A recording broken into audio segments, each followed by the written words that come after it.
গুঞ্জনের ঢানায় ভর করে যখন সত্য ছায়া ঢাকা পড়ে তখন বাস্তবতাকে আলোর মুখে দেখানোই সবচেয়ে বড় বিষয় হয়ে দাঁড়ায়।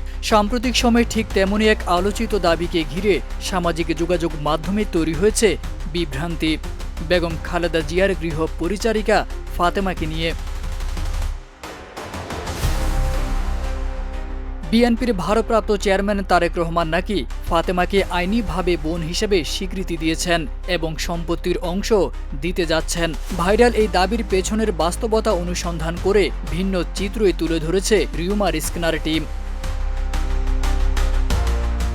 অনুসন্ধানে প্রথমে নজরে আসে আলোচিত পোস্টগুলোর সঙ্গে সংযুক্ত কিছু ছবি ও দলিল সদৃশ কাগজ, যেখানে দেখা যায় তারেক রহমান ও ফাতেমা একসঙ্গে ফটো সেশনে অংশ নিচ্ছেন। তবে ছবিগুলোর আলো ছায়া, অবয়বের অনুপাত, পেছনের আসবাবের অবস্থান এবং ব্যক্তিদের ভঙ্গিমার মধ্যে স্পষ্ট অসামঞ্জস্যতা ধরা পড়ে।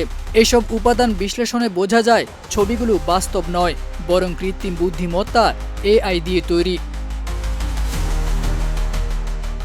এই সন্দেহ আরও জোরালো হয় যখন ডিপ ফেক ও মিটার সহ একাধিক AI কন্টেন্ট শনাক্তকারী টুল দিয়ে ছবিগুলো যাচাই করা হয়। টুলগুলোর বিশ্লেষণে ছবিগুলো AI জেনারেটেড হওয়ার সম্ভাবনা সর্বনিম্ন ৭৮% থেকে সর্বোচ্চ ৯৯% পর্যন্ত বলে উঠে আসে। অর্থাৎ ভাইরাল ছবির ভিত্তিতে ছড়ানো দাবির পেছনে কোনো বাস্তব ভিত্তি নেই। পরবর্তী ধাপে রিউমার স্ক্যানার যাচাই করে দেখে তারেক রহমান আদৌ এমন কোনো বক্তব্য দিয়েছেন কিনা যেখানে তিনি ফাতেমাকে বোন হিসেবে স্বীকৃতি দেওয়ার কথা বলেছেন।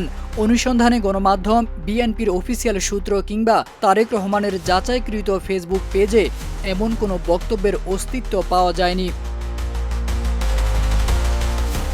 অনুসন্ধানে আরও দেখা যায় জাইমা রহমান নামের একটি ফেসবুক পেজ থেকে একই দাবি ছড়ানো হয়েছে, কিন্তু এটি তারেক রহমানের কন্যা জাইমা রহমানের আসল পেজ নয়। জাইমার প্রকৃত পেজে ফাতেমা সংক্রান্ত কোনো পোস্ট বা মন্তব্যই নেই।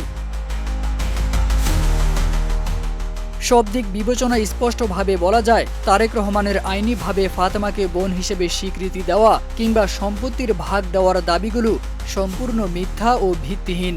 AI দিয়ে তৈরি ভুয়া ছবি ও বানানো দলিলের উপর দাঁড়িয়ে গড়ে তোলা এই গল্প বাস্তবতার কোনো মাটিতে পা রাখে না। তারেক আজিজ খান, প্রজন্ম ২৪।